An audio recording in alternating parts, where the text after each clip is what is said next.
Hello everyone, welcome to my YouTube channel banking point. Friends, I hope आप सभी काफ़ी अच्छे होंगे और आप सभी की प्रिपरेशन काफ़ी अच्छे से चल रही होगी।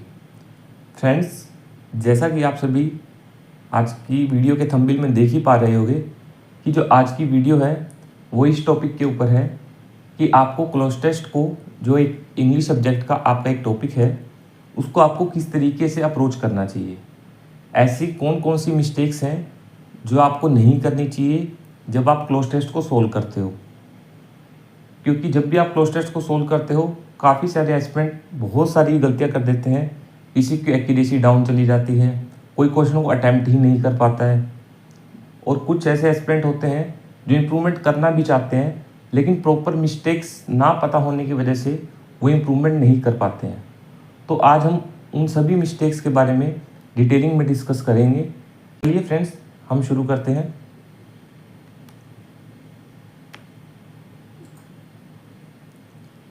देखिए फ्रेंड्स, हम अपने पोर्शन की तरफ आगे बढ़ने से पहले आपको यहाँ स्लाइड पर एक हाईलाइट शो हो रही होगी जहाँ पर हमारे चैनल का पर्पस गिवन है।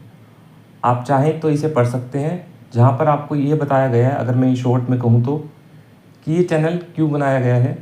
देखिए फ्रेंड्स, एक एस्पिरेंट जब बैंकिंग की प्रिपरेशन करता है तो वो अपनी जर्नी में बहुत सारी मिस्टेक्स करता है, लेकिन वो उन गलतियों को समझने में इतना ज़्यादा वक्त लगा देता है जिसकी वजह से वो उसे इम्प्रूवमेंट बहुत लेट मिलती है और वो बहुत लेट इम्प्रूवमेंट कर पाता है, जिसकी वजह से उसे रिज़ल्ट भी बहुत लेट मिल पाते हैं। इस चीज़ को ध्यान में रखकर इस चैनल को क्रिएट किया गया है। इस चैनल पर आपको कोई भी स्ट्रेटजी नहीं बताई जाएगी। इस चैनल पर आप सभी को हर एक मिस्टेक जो एक एस्पिरेंट अपनी जर्नी में करता है वो आपको बताई जाएगी, क्योंकि अगर आप उन मिस्टेक्स को एडवांस में, अगर आपको वो मिस्टेक्स पता चल जाती हैं तो आप उनमें जल्दी इम्प्रूवमेंट कर पाओगे और अपने गोल को जल्दी अचीव कर पाओगे। आप सभी की जो भी क्वेरीज हो आप मुझे कमेंट सेक्शन में बता सकते हैं, क्योंकि आने वाली जो वीडियोस होगी वो उसी टॉपिक्स पर बनाई जाएगी। चलिए फ्रेंड्स, अब हम शुरू करते हैं।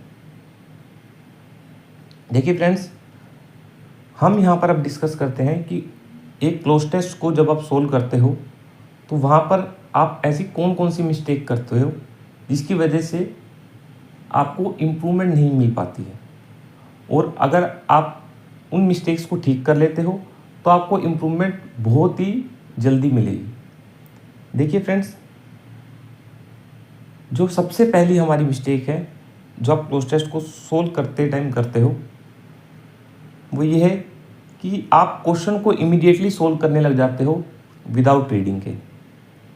जब भी आपके पास कोई क्लोज टेस्ट ओपन होता है और जब आप उसको सोल्व करते हो तो बहुत सारे एस्पिरेंट ऐसे होते हैं जो एक तो टाइम की कमी की वजह से आप सिर्फ क्लोज टेस्ट में ये देखते हो कि फिलर कहाँ पे है, और उसके बाद हम उसमें जो हमें वोकैबुलरी गिवन होती है हम उसमें फिट करने की सोचते हैं और उससे सोल्व करने की ट्राई करते हैं। बहुत बार हमारे पास टाइम कम भी रहता है, जिसकी वजह से हम ये गलती करते हैं। और दूसरी चीज़ ऐसी भी होती है, कुछ एस्पिरेंट ऐसे सोचते हैं जो क्लोज टेस्ट होता है वो एक फिलर टाइप ही है कि हमें बस वहाँ पे वोकैबुलरी को फिल करना है। देखिए फ्रेंड्स, अगर आप सभी ये गलती कर रहे हो तो आप सभी को ये गलती नेक्स्ट टाइम से नहीं करनी है।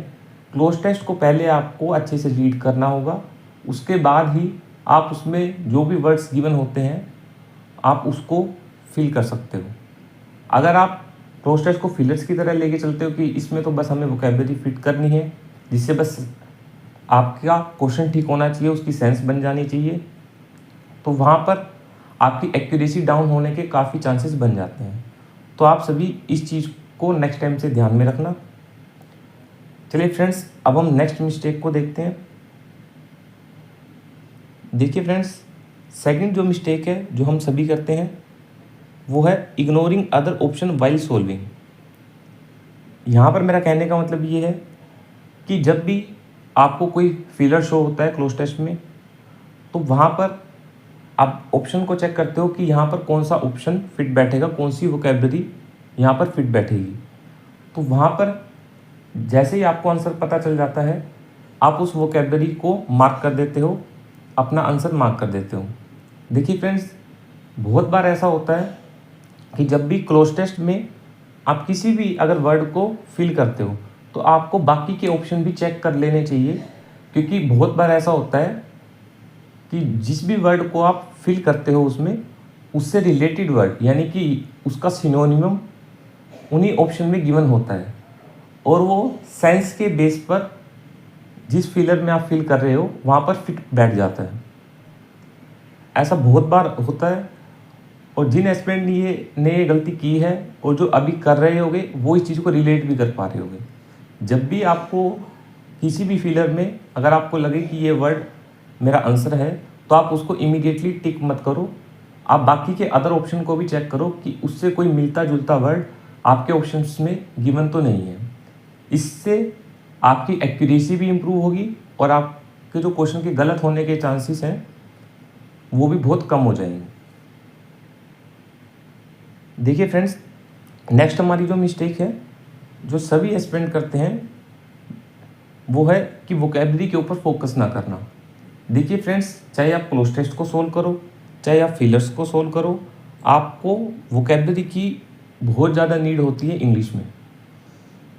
तो मैं आप सभी को यही सजेस्ट करूंगा जो मैंने आप सभी को पहले भी बताया था कि आप डेली बेस पर अपना एक रजिस्टर लगाओ और डेली बेस पर आपको उसमें 15 से 20 वोकैबुलरी के वर्ड्स नोट डाउन करने हैं और वो वोकैबुलरी ऐसी होनी चाहिए जो वर्ड्स आपके लिए बिल्कुल न्यू है, यानी कि वो वर्ड आपने बिल्कुल पहली बार सुने हैं। क्योंकि काफ़ी सारे एस्पिरेंट ये सोचते हैं कि हम डेली बेस पे सिर्फ 20 वर्ड्स हम नोट डाउन करेंगे, लेकिन उन 20 वर्ड में काफ़ी वर्ड्स ऐसे होते हैं जिनका मीनिंग आपको ऑलरेडी पहले से पता होता है, तो उन वर्ड की सिर्फ आपकी रिवीजन होती है। फॉर एग्जांपल, अगर आप डेली बेस पे अगर 20 वर्ड नोट डाउन करते हो, इसमें से 10 से 12 वर्ड का मीनिंग आपको ऑलरेडी पता है, तो आपकी जो इम्प्रूवमेंट हो रही है वो डेली बेस पे सिर्फ जो आपके 7 to 8 वर्ड्स हैं जो आपके लिए न्यू हैं उतनी ही आपकी इम्प्रूवमेंट होती है। ये भी एक मिस्टेक है जो काफ़ी सारे एस्पिरेंट करते हैं, आप सभी को ये गलती नहीं करनी चाहिए। और दूसरी गलती जो मैं यहाँ पर आपको बताना चाह रहा हूँ, मॉक टेस्ट में जो भी सेक्शन आप सोल्व करते हो, चाहे आप मॉक टेस्ट सोल्व को करो चाहे आप सेक्शनल को सोल्व करो, सोल्व करने के बाद जो भी वोकैबुलरी होती है आप उसे वहीं पर रिवाइज मत करो या वहीं पर रीड मत करो, आपको उसे अपने एक सेपरेट रजिस्टर लगा हुआ वोकैबुलरी के लिए वहाँ पर आपको वो वर्ड्स नोट डाउन करने हैं जिनका भी मीनिंग आपको पता नहीं था। ये एक बहुत बड़ी मिस्टेक है जो काफ़ी सारे एस्पिरेंट करते हैं, वो सिर्फ मॉक टेस्ट लगाते हैं और जो उसमें वर्ड्स रह जाते हैं वो उनको वहीं छोड़ देते हैं और उसके बाद नेक्स्ट मॉक टेस्ट को सोल्व करते हैं।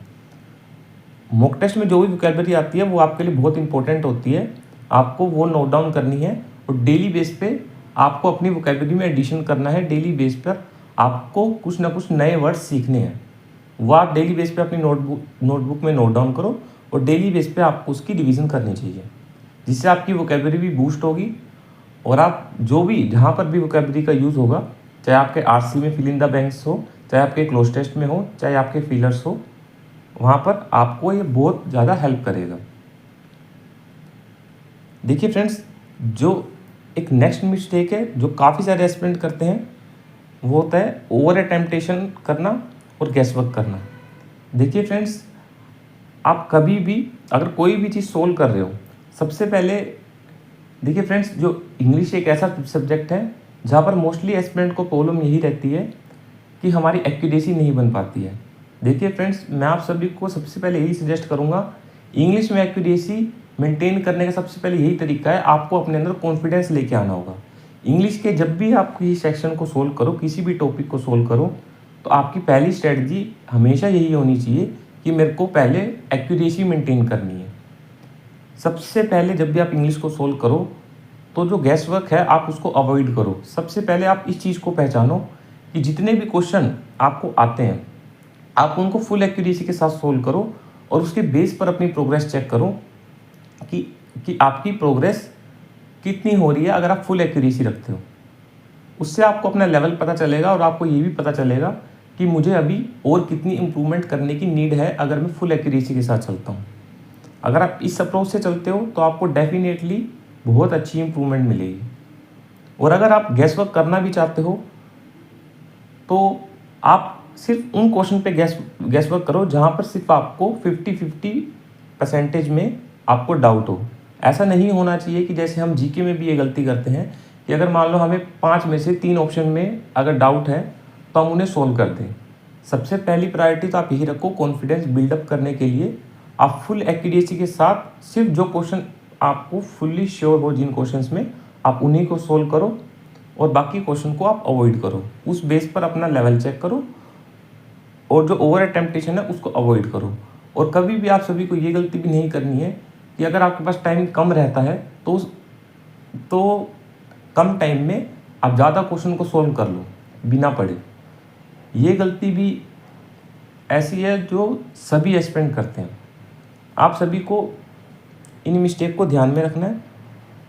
देखिए फ्रेंड्स, और एक जो लास्ट मिस्टेक आती है हमारी, आप किसी भी चीज़ को अगर सोल्व कर लेते हो, किसी भी चीज़ को अगर आप सोल्व कर लेते हो तो आप उसका प्रॉपर एनालिसिस नहीं करते हो। देखिए फ्रेंड्स, ये सारी ऐसी गलतियां हैं जो एक एस्पिरेंट अपनी जर्नी में करता है। जो एस्पिरेंट ये गलती अब भी कर रहे होंगे तो वो खुद से रिलेट कर पा रहे होंगे कि उन्हें इम्प्रूवमेंट क्यों नहीं मिल पा रही है। मैं आप सभी को डेफिनेटली बोल सकता हूँ, आप सभी इन मिस्टेक्स को अवॉइड करो। जो भी एस्पिरेंट ये गलतियाँ कर रहे हैं, आपको बस इन्हीं चीज़ों में चेंजेस करने हैं, आपको डेफिनेटली इम्प्रूवमेंट देखने को मिलेगी। इसके अलावा यहाँ पर कुछ मॉक टेस्ट के सोर्सेज गिवन हैं। काफ़ी सारे एस्पिरेंट ये सोचते हैं कि हमें कौन सा मॉक टेस्ट फॉलो करना चाहिए प्रीलिम्स के लिए और मेंस के लिए। मैंने यहाँ पर मॉक टेस्ट के नाम मेंशन कर दिए हैं। आप इनमें से किसी भी सोर्स को चूज़ कर सकते हो। प्रीलिम्स के लिए वैसे आप किसी भी सोर्स को चूज़ कर सकते हो, कोई बड़ी प्रॉब्लम नहीं है। मेंस के लिए लेकिन आपके पास, अगर मैं अपने अकॉर्डिंग बताऊँ, आपके पास प्रैक्टिस मॉक मस्ट होना चाहिए। उसके अलावा कोई भी हाई लेवल सोर्स जैसे गाइडली, आपका स्मार्ट कीड़ा या ओलीवुड, इनमें से कोई एक सोर्स अगर आप रखो तो आपका एक परफेक्ट कॉम्बो बन जाता है। इससे आपका एक परफेक्ट कॉम्बो बन जाता है जो आपके लिए काफ़ी हेल्पफुल रहेगा। मॉक टेस्ट जो भी आप सोल्व करो, हर एक मॉक टेस्ट में आपको इम्प्रूवमेंट करनी है। जैसे जैसे आप इम्प्रूवमेंट करोगे वैसे वैसे आपको अपने रिजल्ट के अंदर चेंजेस देखने को मिलेंगे। चलिए फ्रेंड्स, इसके साथ हम वीडियो को एंड करते हैं। अगर आप सभी की कोई और क्वेरी हो तो आप मुझे कमेंट सेक्शन में बता सकते हो। आप वीडियो को शेयर ज़रूर करिएगा, लाइक ज़रूर करिएगा। चलिए फ्रेंड्स, और काफ़ी सारे एस्पिरेंट का कल SBI PO का एग्ज़ाम है, उन सभी को हमारी तरफ से all the best. Thank you everyone.